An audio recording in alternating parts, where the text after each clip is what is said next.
નમસ્કાર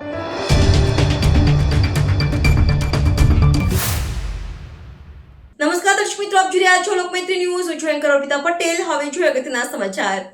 વડોદરા મહાનગરપાલિકાની વડી કચેરી ખાતે મ્યુનિસિપલ કમિશનર અરુણ મહેશ બાબુની અધ્યક્ષતામાં રિવ્યુ બેઠક યોજાઈ હતી, જેમાં ખાસ કરીને ચોમાસાને ધ્યાનમાં રાખી રોડ રસ્તા ગટરની કામગીરી બાબતે રિવ્યુ લેવામાં આવ્યા હતા અને જરૂરી સૂચનો કરવામાં આવ્યા હતા. વડોદરા મહાનગરપાલિકાની વડી કચેરી ખાતે મ્યુનિસિપલ કમિશનર અરુણ મહેશ બાબુની અધ્યક્ષતામાં રિવ્યુ બેઠક યોજાઈ હતી, જેમાં ખાસ કરીને ચોમાસાને ધ્યાનમાં રાખી રોડ રસ્તાની ગટરની કામગીરી બાબતે રિવ્યુ લેવામાં આવ્યા હતા અને જરૂરી સૂચનો કરવામાં આવ્યા હતા.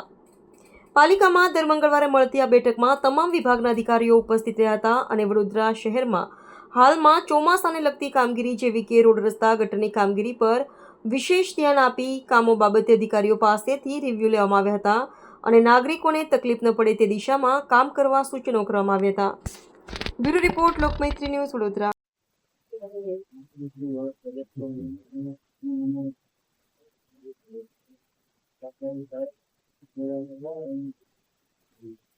આજે વિશ્વામિત્રી રિવરની અંદર જે વોટર ફ્લો છે એની ઉપર જે પર્યાવરણ દ્રવ્યો છે એમને સાથે જે ભાવી રીતે કામ કરી રહ્યો છે એ બાબતમાં ચર્ચા કરવામાં આવી અને જે રીતનું અત્યારે જે સાચે જરૂરિયાત છે એ હાલોલ પાવાગઢ છોટાઉદેપુર નંદવા પંચમહાલ જિલ્લામાં છે અલગ અલગ જગ્યાઓમાંથી જે પાણી આ વરસાદ છે આ પાણીને જેટાપુરા અને પાછી આગળમાં એના ઉપર કરવામાં આવ્યું અને સાથે સાથ જે કાચમો એરિયામાંથી પાણી પ્રસાદ કરવામાં આવ્યું હતું તેને પણ અમે રિલીઝ કરવામાં આવ્યું હતું અને એ પાણી અત્યારે મેળવવામાં આવ્યું.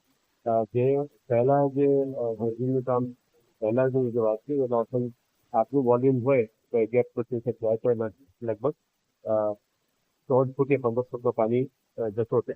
આ વખતે થોડું ડ્રેજિંગ રિસ્ટ્રક્ચરના કામને કારણે રિવર વાઇડ પણ કર્યું છે, ફોલો કર્યું છે, ડીપ પણ કર્યું છે. આના કારણે આટલી મોટું વોલ્યુમ જે આવેલું છે બહારથી આ વોલ્યુમ પણ નદીમાંથી આરામથી રિસ્ટ્રક્શન આપે જો એકથી 10-12 ફૂટની અંદર જ બધું પાણી નીકળી ગયું. સાથે સાથ દાદર નદીમાં પણ આપણે ગેંગ બાંધમાંથી જે પાણી નીકળ્યું છે એ પણ દાદર નદીમાંથી નીકળી ગયું છે. એટલે અહીંથી પણ પાણી ગયા છે એ પણ ચાંબવા બહારથી નીકળવામાં આવ્યું. એમ નેશનલ હાઈવે ઓથોરિટીના અધિકારીઓને પણ બોલાવવામાં આવ્યું હતું કે એમની જે કામગીરી પેન્ડિંગ હતી એને પણ પૂરી કરવા માટે સૂચના આપી છે. એ લોકોનું 2-3 જગ્યાઓનું હજુ તક કામગીરી હતી એ પણ પૂરી કરવા માટે એ લોકોએ અમને કીધું છે કે અમે લગભગ આ અઠવાડિયાની અંદર પૂરી કરી દઈશું. જેથી કરીને ઈસ્ટ ટુ વેસ્ટ જે ફ્લો છે એ પણ કઈ રીતે બહાર જાય છે તો એના માટે કામગીરી કરવામાં આવી. અને સાથે સાથ વિશ્વામિત્રી રિવરની અંદર જે પણ પ્રોક્લેટ બાથરૂમની પણ રિવ્યુ તપાસ આવી છે. અત્યારે પાણી નથી પ્રોપેલિંગ બધું બહાર આવે એ બાબતમાં પણ ચર્ચા થઈ હતી. આવનારા દિવસોમાં અમે પ્રોક્લેન મેપની અંદર જે મોડેલિંગ એ પણ ચલાવવાના એટલે upper level lower level different જે પ્રોક્લેન મેપ બનાવવાનો છે એના પર ઉપર પણ સૂચના આપી. આવનારા દિવસોમાં ઓફિસર એના સાથે પણ મળીને પ્રોક્લેન મેપ જેનાથી કરવામાં આવ્યો છે એના ઉપર પણ કામગીરી હાથ ધરવામાં આવશે. બહુ પોઝિટિવ ડિસ્કશન હતી જેથી કરીને આવનારા દિવસોમાં પણ વિશ્વામિત્રી જે ડેવલપમેન્ટ છે એમાં કન્ઝર્વેશન અને ડેવલપમેન્ટની કેવી રીતે આગળ એક સાથે લઈ જાય છે એ બાબતું હતું અને ડ્રોન વિડીયો પણ અમે શૂટ કરી છે આખા રિવરને એના ઉપર પણ ચર્ચા થઈ કે ચાલતો વિસ્તારમાં પ્રોપર ફ્લો છે એ બાબત ચર્ચા કરવામાં આવી. અને પછી જે પછી ઓફિસર સાથે જે રિવ્યુ મિટિંગ હતી કંટ્રોલની જેની અંદર પોટહોલ ડ્રેનેજ હોલ મીડિયામાં ખાડાઓ પડે તેને ઝડપ પહોંચી નથી કરવા માટે ફોર એક્ઝામ્પલ ફતેહગંજ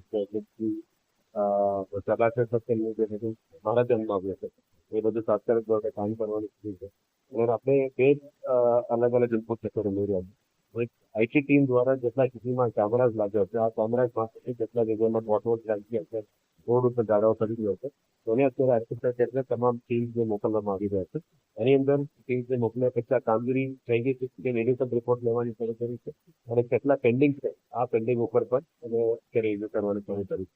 જેમાં પેન્ડન્સી વધારે છે અને એન્જિનિયરને ધ્યાન નથી આપતા અથવા કામગીરી પ્રતિષ્ઠારક નથી આવા એન્જિનિયરને નોટિફિકેશન કરવા માટે પણ અમે સૂચના આપી શકીએ. એટલે bonus department, road department, water supply અલગ અલગ ડિપાર્ટમેન્ટને સબસિડી પર રિઝલ્ટ કરવામાં આવ્યું. સોલિડ વેસ્ટ સર્વિસમાં પણ અમુક એરિયામાં ન્યુસન્સ પણ લોકો પણ વારંવાર ગંદકી ફેલાવે છે કેટેગરી સાયન્સ લેવા માટે પણ એમને સૂચના આપી છે.